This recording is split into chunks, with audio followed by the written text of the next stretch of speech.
All right, welcome everyone to the deep dive. Today we're tackling a topic that I know a lot of you have been asking about, um, Yeah. and that's what it's actually like to move to Hong Kong, like what you really need to know if you're considering it. Yeah, it's a huge decision, isn't it? I mean, to uproot your life and move to a whole new country like that. And Hong Kong, while it's this incredibly exciting and dynamic city, it definitely has its own unique set of things you need to consider. For sure. I mean, I know people are just drawn to Hong Kong, right, for so many different reasons. Like the career opportunities are massive there. It's a huge global hub.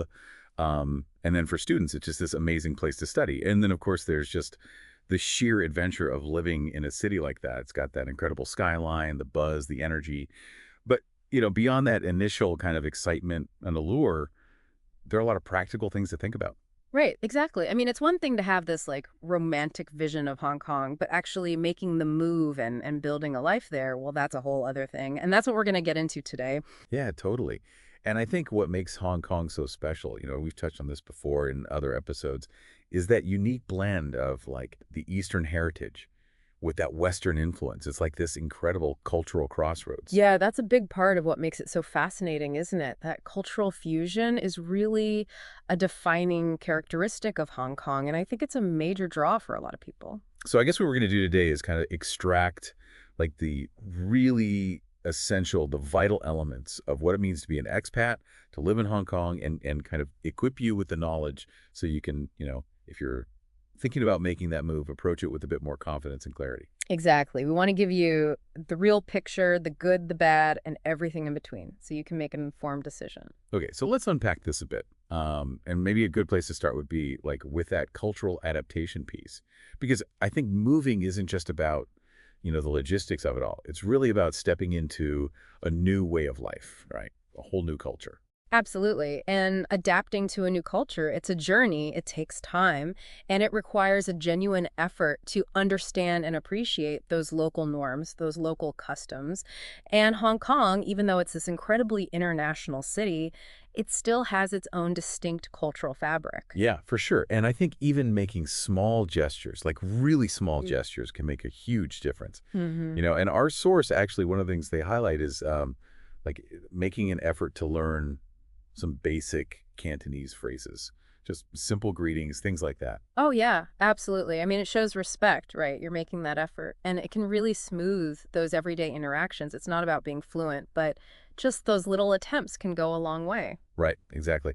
And the sources actually points out that those like small efforts you make, with the language, it actually signals that you're willing to connect with the local culture on a deeper level. It's not just like a surface level thing. Yeah, it shows you're trying to engage and that you value their culture. It's a sign of respect, and people really appreciate that. Okay, so beyond language, what are some other things that people should be aware of in terms of like local customs? I mean, what are some things that might be different from what people are used to in, say, the US or Europe? Well, one thing that comes to mind is the etiquette around giving gifts. In Hong Kong, there are certain nuances to be aware of, like the significance of giving gifts in pairs, for example.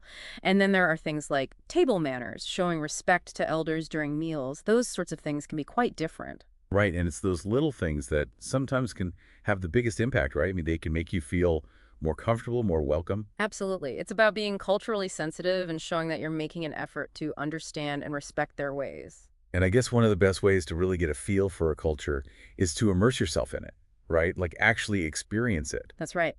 And our guide emphasizes that actively engaging with the local scene.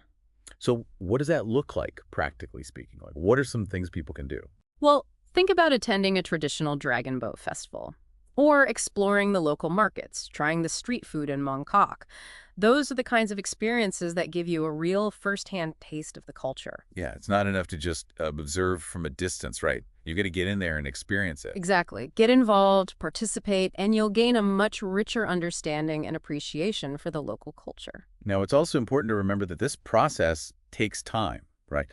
I mean, you're not going to become a local overnight. That's so true. And our source stresses the importance of patience. Don't expect to adapt instantly. Allow yourself time to adjust, and don't be afraid to ask questions when you're unsure about something. Right, because there will be a learning curve, and that's totally normal. It's a new environment, new way of life. It takes time to adjust. Yeah. And culture shock is a real thing. It affects everyone differently. So be kind to yourself and seek guidance from those who are more familiar with Hong Kong, other expats, or even friendly locals. Okay, so let's move on to the more practical side of things. Like, once you've actually made the move, what are some of the essential steps for setting up your life in Hong Kong? Well, there are a few key areas to focus on initially. Finding accommodation, setting up your banking, and understanding the transportation system. So let's start with the big one, housing. Our source doesn't sugarcoat it. They say it can be a real challenge finding a place to live in Hong Kong. It can be, yeah, especially if you're looking for something specific in a particular area. So what's the advice? What should people do? Start your search early, like as early as possible, and really think about your priorities, location, size, budget, what are your non-negotiables? And there are a lot of different types of housing available, right? Oh, yeah, definitely. You've got everything from modern, high-rise apartments in the city center to more traditional village houses in the new territories. It really depends on your lifestyle and your budget. So once you've found a place, then you've got to sort out the finances, right? Absolutely. You'll need to open a local bank account. And what's typically required for that? You'll usually need your passport, proof of your Hong Kong address, like a lease agreement, and possibly some other documentation depending on the bank. Okay, and then there's getting around. Our source talks about Hong Kong having an excellent public transportation system. It does. It's incredibly efficient and easy to use, and they highly recommend getting an octopus card. What's that? It's a stored value card that you can use on all forms of public transport buses, trains, ferries, the MTR. It makes getting around so much easier. So it's like the essential tool for navigating the city, it sounds like. Pretty much, yeah. And you can even use it for purchases in some shops and restaurants. It's really integrated into daily life. That's so convenient. Okay, so we've covered the basics of like the practical setup, but feeling truly settled in a new place, I think, goes beyond just those practicalities. It's about building connections, creating a sense of community. Absolutely. And our guide really emphasizes the importance of social integration. It's key to feeling at home in Hong Kong. So what are some of the suggestions for making that happen, for connecting with people? Well, they suggest joining expat groups and social clubs. That's a great way to meet people who are going through similar experiences. Right, because you've got that instant common ground, right? You're all navigating this new life in Hong Kong. Exactly. And these groups often organize social events, outings, things like that. It's a ready-made social network. But it's not just about connecting with other expats, right? I mean, the real goal is to integrate into the local community as well. For sure. And the guide encourages attending local events, festivals, cultural activities. That's where you'll really get a deeper understanding of Hong Kong and its people. Yeah, that makes sense. And what about getting involved in community organizations, like volunteering or something? That's another great suggestion. It's a way to give back to your new community, meet people who share your interests, and really feel more integrated. And for those listeners who are maybe a bit more entrepreneurial, the guide even mentions starting a business as a potential path to integration. Yeah, that can be a really immersive way to connect with the local community. But it comes with its own set of challenges, so definitely seek professional advice if you're considering that route. Good point. Okay, so for many people thinking about moving to Hong Kong, career is obviously a big factor. Let's dive into what it's like to navigate the job market there. Hong Kong is known for its dynamic economy. It's a global hub, right? But it's also a very competitive job market, and our guide is pretty upfront about that. So, understanding the key sectors, the industries where there are opportunities, and how to approach your job search, that's all really important. So when you look at the key industries for expats in Hong Kong, what stands out? What are the main areas? Well, finance is definitely a major one. It's a global financial hub, right? So banking, investment, insurance, those sectors are always looking for international talent. Right. And then technology is another huge area, especially with the growth of fintech and e-commerce. Yeah, that sector is booming in Hong Kong, and they need people with specialized skills in those areas. Okay, so we've got finance, technology, what else? Trade and logistics are also big industries in Hong Kong, and there are often opportunities for expats there. And then there's education. With so many international schools, there's a constant demand for qualified teachers. And speaking of demand, there was a pretty interesting statistic in our source.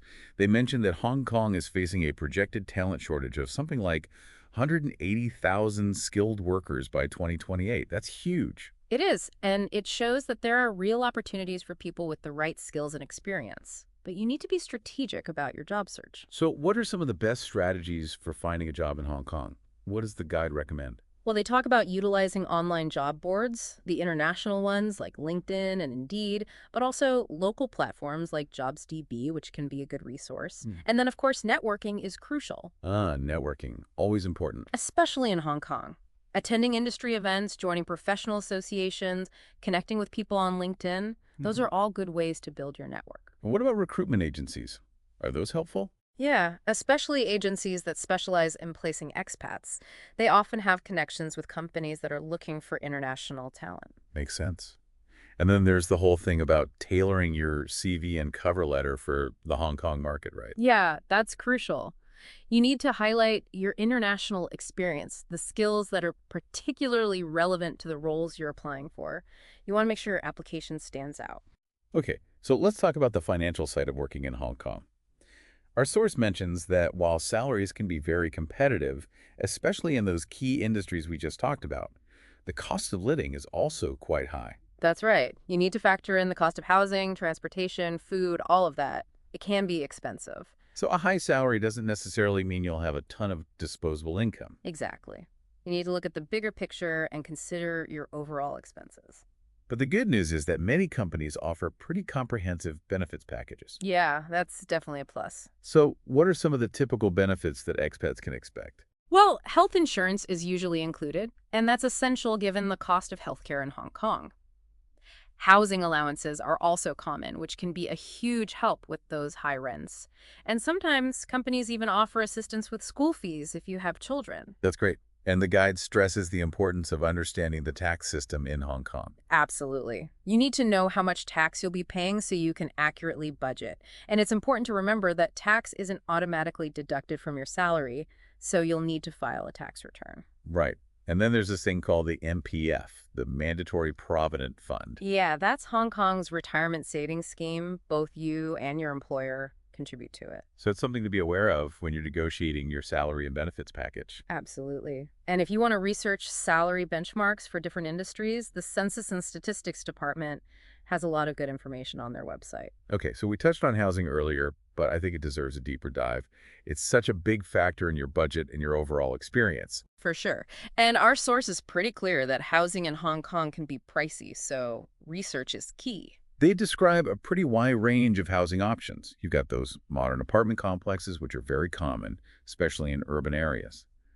Then there are more traditional village houses, particularly in the new territories. And within those categories, you've got everything from tiny studios to massive family homes. And then rental costs, those vary quite a bit, right? Oh, yeah, definitely. Location is a huge factor. Popular expat areas like mid-levels and Happy Valley tend to have the highest rents. Kowloon and the new territories are generally more affordable. And what's the typical deposit and lease term? Usually it's a 2-month rent deposit, and leases are typically for 2 years. And are most places furnished or unfurnished? Most rentals are unfurnished, actually, but they usually come with basic appliances like a fridge and a washing machine. Okay, so you might need to factor in the cost of furniture if you're moving from overseas. That's something to consider. The guide gives some examples of typical monthly rental costs for a three-bedroom apartment in different areas. For a place in the Peak, you could be looking at over 100,000 HKD per month. Yeah, that's the high end. Mid-levels is a bit more reasonable, maybe 45,000 to 50,000 HKD. And then in Kowloon or the new territories, you might find something around 30,000 HKD. So yeah, location really makes a difference. Okay, so what are some tips for actually securing a lease in this competitive market? Well, start your search early, for one thing, and use online property portals like Go Home, Squarefoot, Yeah. .com. Those are good resources. You can also engage a real estate agent, but remember they'll charge a commission. And be prepared to move fast when you find something you like, right? Absolutely. Good properties get snapped up quickly. And one other suggestion from the guide, consider temporary accommodation when you first arrive. Yeah, that can be a good strategy. It gives you time to explore different neighborhoods and find the right long-term fit without rushing into a decision. Okay, let's move on to another crucial aspect of moving to Hong Kong visas and the legal side of things.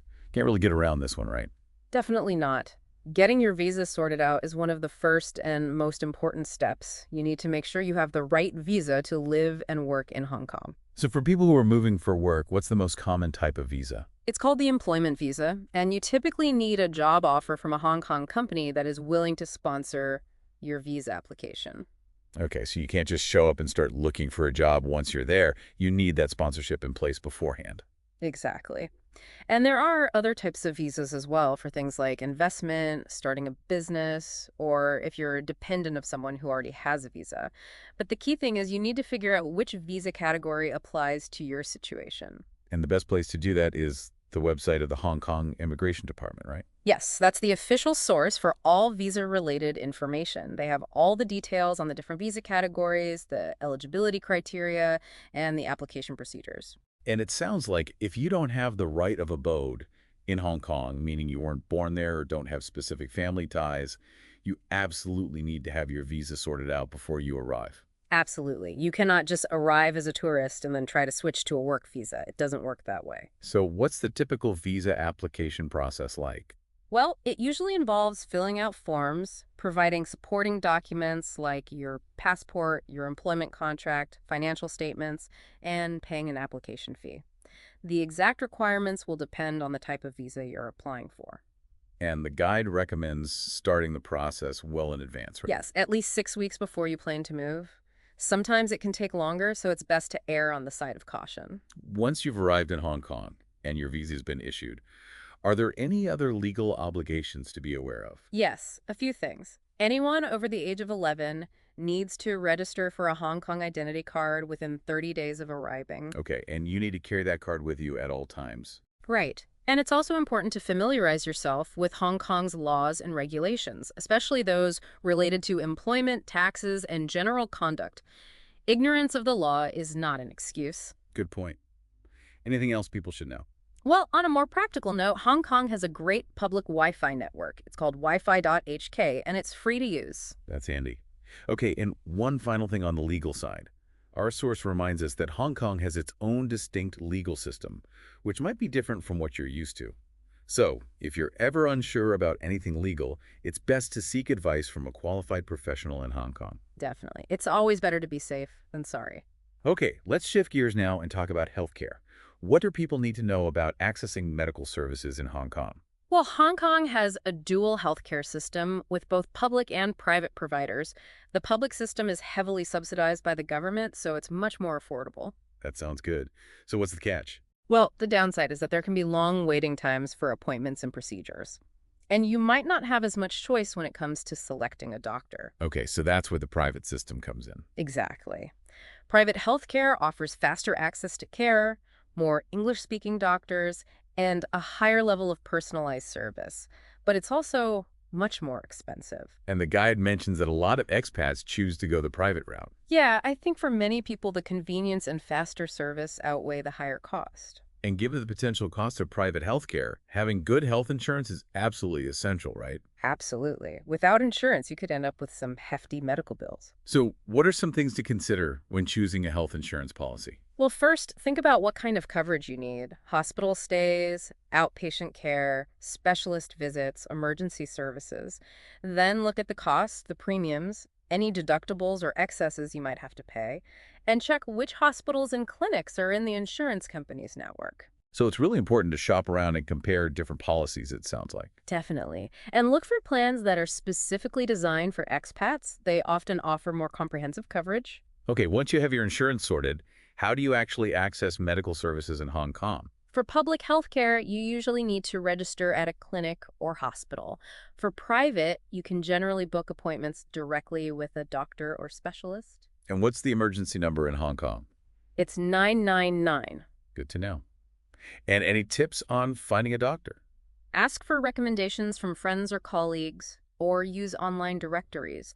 You can usually filter your search for English-speaking doctors if that's a preference. Okay, let's move on to another topic that can be a bit daunting, taxes. What do expats need to know about the Hong Kong tax system?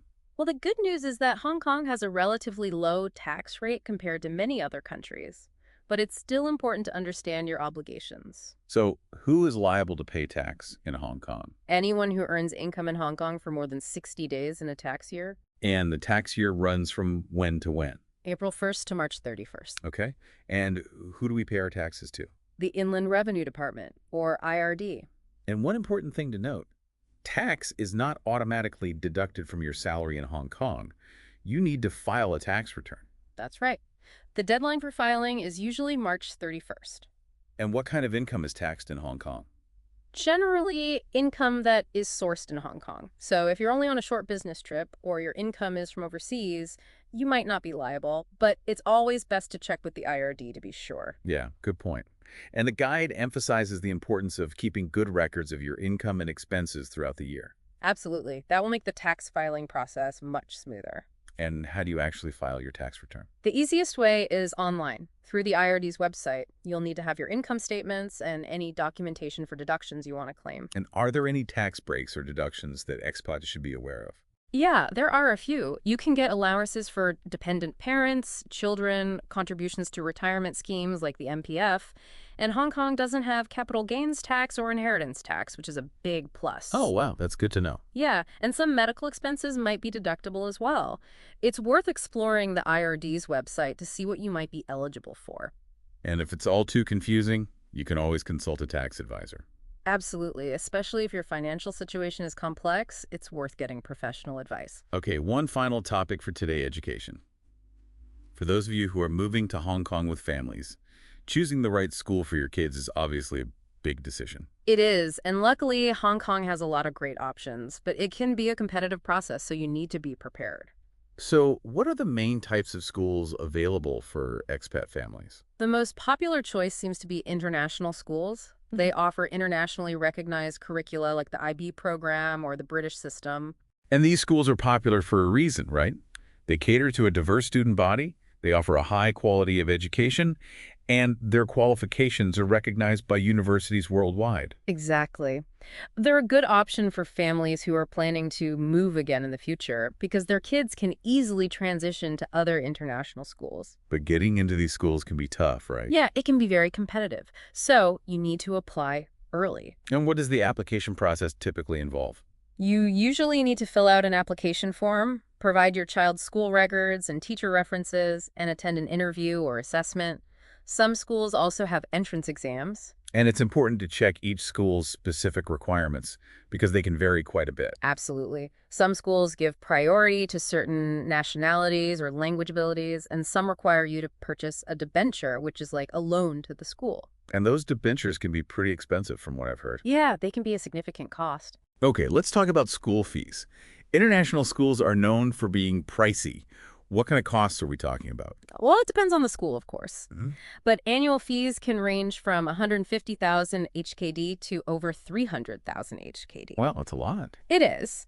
And then there are additional costs for things like uniforms, textbooks, transportation, extracurricular activities. So yeah, you need to factor all of that into your budget. Absolutely. And it's worth checking if your employer offers any kind of education allowance. Some companies do. Okay, so the takeaway here is that choosing a school is a big decision, and it's something you need to start thinking about early on. Definitely. Don't leave it to the last minute. Do your research, visit the schools, talk to other parents, and make sure you find the right fit for your child.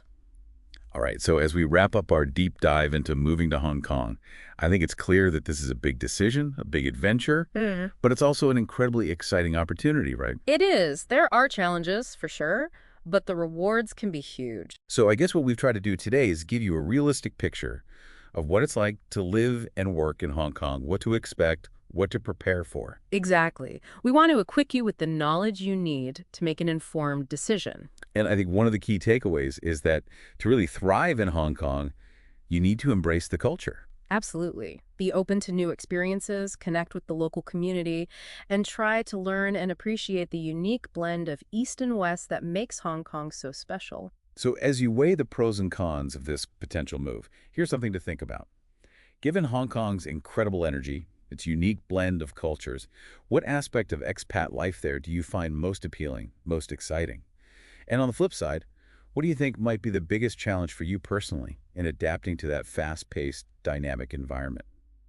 It's a fascinating question to ponder as you consider this life-changing move. And with that, we'll leave you to your deliberations. Thanks for joining us on the Deep Dive. See you next time.